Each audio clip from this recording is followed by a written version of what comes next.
గట్టిగా మాట్లాడు.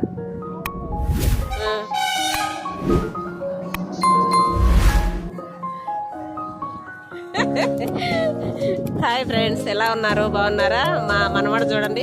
Hi friends, మా నాన్నమ్మ ఛానల్ని లైక్ చేయండి అని చెప్తున్నాడు. మీకు వాయిస్ అయితే ఏం రాలేదు. చూడండి, ఇక్కడైతే మేము కోటరుకు దగ్గరగా గ్యాస్ అయితే పట్టించుకోవడానికి కారుకి గ్యాస్ పడతారండి. గ్యాస్తో అయితే పోతుంది కారు. గ్యాస్ అయితే పట్టించుకోవడానికి ఇక్కడైతే నిలబడినామండి పెట్రోల్ బంక్ కాడ. చూడండి, మా బండి అక్కడైతే ఉంది. గ్యాస్ అయితే పడుతున్నారు అక్కడ. ఇది పెట్రోల్ బంక్ అండి. కోటరు దగ్గరగా ఉంటుంది. ఇది ఇది మంగంపేట రూట్ అంటారు దీన్ని. కోడూరు ఇంకా ఎంటర్ కాలేదు.